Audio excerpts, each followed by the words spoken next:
స్వర్గీయ ఎన్టీఆర్ ముఖ్యమంత్రిగా ఉన్న కాలంలో ఆయన్ని విమర్శించేటట్లు చాలా సినిమాలు తీసి విజయం సాధించారు సూపర్ స్టార్ కృష్ణ గారు. ఆయనలాగే వ్యవహార శైలి ఉండేటట్లు, ఆయనలాగే హావభావాలు ప్రదర్శించేటట్లు, ఒక విధంగా చెప్పాలంటే ఎన్టీఆర్ లాగే ఉన్న పోలిన మనిషిని తీసుకువచ్చి తన సినిమాల్లో విలన్‌గా చూపించి ఆయన సక్సెస్ సాధించారు. కొన్ని పరాజయాలు కూడా పొందాయి. ఆ రోజున ఎన్టీఆర్ అభిమానులకి, కృష్ణ అభిమానులకి చాలా గొడవ అనేది జరుగుతూ ఉండేది. ఈ విధంగా చూసుకుంటే. అంటే ఫస్ట్ నుంచి ఉండేదనుకోండి. అయితే రాజకీయాల్లోకి వచ్చిన తర్వాత ఇది మరికొంచెం పెరిగింది. ఒక రకంగా సూపర్ స్టార్ కృష్ణ గారి సినిమా రిలీజ్‌ని కూడా ఆ రోజున ఎన్టీఆర్ ప్రభుత్వం అడ్డుకున్న రోజులున్నాయి. 144 సెక్షన్‌లు కూడా విధించిన రోజులున్నాయి. అయితే ఏ రోజున కూడా వాళ్ళు బయట మాట్లాడుకునేటప్పుడు గానీ, లేకపోతే ఆ సినిమా ఫంక్షన్‌లో గానీ, సినిమా శతదినోత్సవ వేడుకల్లో గానీ, ఆ రోజున 100 రోజులు ఆడితే గొప్ప, 50 రోజులు ఆడితే యావరేజ్ సినిమాగా ఉండేది, 100 రోజులు ఆడితే హిట్ అయ్యేది. హిట్ కింద లెక్క. ఈ రోజున మొదటి రోజు ఎంత కలెక్షన్లు ఉన్నాయి చూసుకొని వారం రోజులు ఆడితే సినిమా గొప్ప కింద ప్రచారం చేసుకునే రోజులివి. ఆ రోజున ఆయా ఫంక్షన్‌లో ఆయా ముఖ్యమంత్రులను గానీ, ఆయా నాయకులను గానీ విమర్శించిన దాఖలాలు ఎక్కడా లేవు. ఇలాంటి సంస్కృతికి నాంది పలికిన వాళ్ళు పవన్ కళ్యాణ్.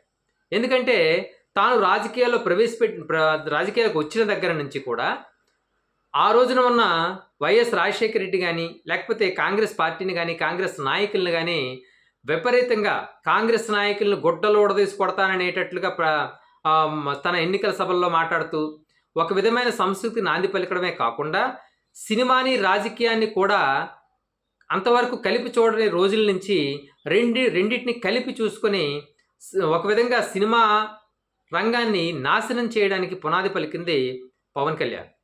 ఆయన అభిమానులకి ఇది కోపం రావచ్చేమో కానీ ఇప్పటి వరకు కూడా పవన్ కళ్యాణ్ ఈ సినిమా రాజకీయాలు మిక్స్ చేయకుండా ఉన్నంతకాలం కూడా చిరంజీవి గారు టాప్ హీరోగా ఉన్నప్పుడు కూడా ఎప్పుడు కూడా రాజకీయాల్ని, సినిమాల్ని అంటే ఆ రెండింటిని మిక్స్ చేసుకుని ఎక్కడ చూడలేదు. సినిమా రంగమే, రాజకీయ రంగమే. ఎప్పుడైతే పవన్ కళ్యాణ్ రిపబ్లిక్ సినిమా ఫంక్షన్లో, అది ఆడియో ఫంక్షనో లేకపోతే ఫ్రీ రిలీజ్ వేడుక అనుకుంటాను, ఆ వేడుకలో ఎప్పుడైతే జగన్మోహన్ రెడ్డిని, అప్పుడు ముఖ్యమంత్రి ఉన్న జగన్మోహన్ రెడ్డి ప్రభుత్వాన్ని విమర్శిస్తూ, అక్కడ విమర్శించాల్సిన అవసరమే లేదు, అది అసలు అక్కడ మాట్లాడిన అంశమే కాదు, ఎప్పుడైతే అక్కడి నుంచి మొదలుపెట్టారో అప్పటి వరకు కూడా చిరంజీవి సినిమాలను కానీ, లేకపోతే చిరంజీవి తాలూకా ఫ్యామిలీ కుటుంబ సినిమాలను కానీ ఆదరిస్తూ వస్తున్న వైసీపీ నాయకులు కూడా ఆ రిపబ్లిక్ సినిమాని టార్గెట్గా చేసుకుని, పవన్ కళ్యాణ్ టార్గెట్ చేసుకుని ఆ సినిమాని ప్లాప్ చేయించడానికి చాలా పునాదులు వేశారు. ఆ రోజు మొదలైన ఈ సంస్కృతి నిన్న గేమ్ చేంజర్ సినిమా విషయంలో కూడా జరిగింది. ఎందుకంటే గేమ్ చేంజర్ సినిమా ఫంక్షన్లో ఆడెవడో బొకడాంగడు ఉన్నాడు, పృథ్వీరాజ్ అని. ఒక పార్టీ నుంచి ఇంకో పార్టీ అంటే వైసీపీలో ఉన్నప్పుడు జనసేన పార్టీని విపరీతంగా తిట్టి, పవన్ కళ్యాణ్ విపరీతంగా తిట్టి, ఇప్పుడు అదే పవన్ కళ్యాణ్ పక్కన చేరి ఇప్పుడు వైసీపీ నాయకుల్ని, జగన్మోహన్ రెడ్డిని టార్గెట్గా చేసుకుని మాట్లాడుతున్నాడు. సరే, అది ఏదో ఎన్నికల సభల్లోనో లేకపోతే పైన మాట్లాడుకుంటే బాగుండేది. గేమ్ చేంజర్ ఫంక్షన్లో కూడా ప్రీ రిలీజ్ వేడుకల్లో ఈ సినిమా, అంటే గేమ్ చేంజర్ సినిమా ఎన్నికలకు ముందు వచ్చుంటే వాళ్ళకి ఆ 11 సీట్లు కూడా వచ్చి ఉండేవి కావు అని పరోక్షంగా వైసీపీని దెప్పిపొడిచాడు.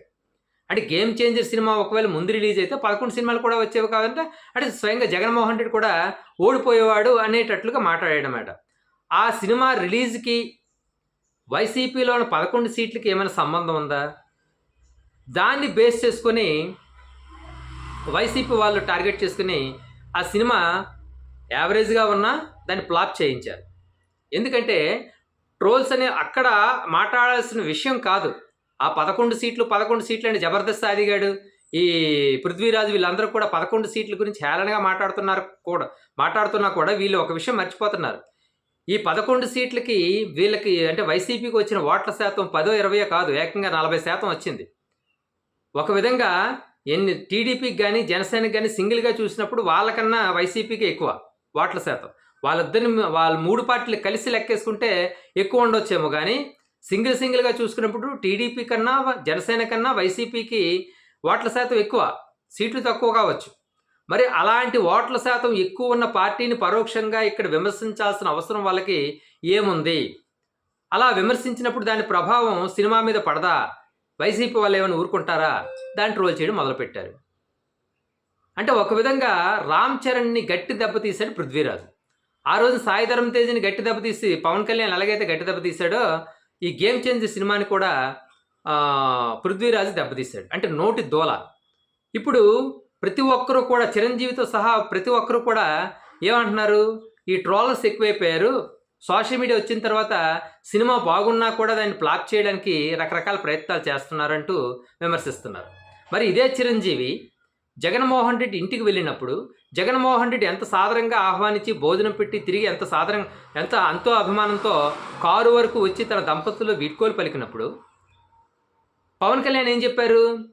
చిరంజీవి వెళ్తే కనీసం పట్టించుకోలేదు జగన్మోహన్ రెడ్డి, చిరంజీవికి ప్రతి నమస్కారం చేయలేదు, చిరంజీవిని ఇన్సల్ట్ చేశాడని చెప్పేసి రకరకాలుగా ఎన్నికల సభల్లో మాట్లాడినప్పుడు చిరంజీవి తప్పు, నన్ను చాలా బాగా చూసుకున్నారు అని ఎక్కడా ఎందుకు అనలేదు? అంటే తన తమ్ముడు కాబట్టి, తన తమ్ముడికి రాజకీయ లబ్ధి కావాలి కాబట్టి ఈ విధంగా చేశారు చిరంజీవి. మరి అలాంటప్పుడు తన పార్టీ రాజకీయ లబ్ధి కోసం వైసీపీ శ్రేణులు తన పార్టీని విమర్శించినప్పుడు వీళ్ళు ఊరుకుంటారా? అలాగే పవన్ కళ్యాణ్ అభిమానులు ఎవరు అల్లు అర్జున్ సినిమాని కానీ జూనియర్ ఎన్టీఆర్ సినిమాని కానీ ట్రోల్ చేసి మంచి సినిమాలను కూడా ఫ్లాప్ చేయించిన సందర్భాలు చిరంజీవికి తెలియవా?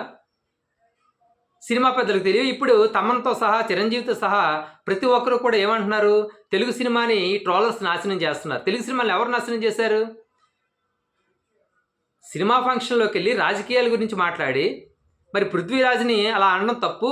ఈ గేమ్ చేంజర్కి ప్రీ రిలీజ్ వేడుకలకి వైసీపీ ప్రభుత్వానికి 11 సీట్లకి లేకపోతే వైసీపీ పార్టీకి ఏమైనా సంబంధం ఉందా అని బయటనే ప్రకటన వల్ల అప్పుడు పృథ్వీరాజ్నైనా కంట్రోల్లో పెట్టాలి.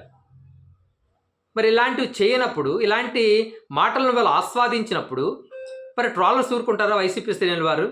అలాగే ఒక హీరో సినిమాని రిలీజ్ అయినప్పుడు ఇంకో హీరో అభిమానులు ఎందుకు ఊరుకుంటారు? వాళ్ళని కూడా ఒకనొకడు మీరు ట్రోల్ చేశారు కదా, మీ అభిమానులకు మీరు చెప్పాలి కదా, అది ట్రోల్ చేయడం తప్పు, ఇలా మీరు ట్రోల్ చేసుకుంటే తెలుగు సినిమా ఇండస్ట్రీ చచ్చిపోతుంది.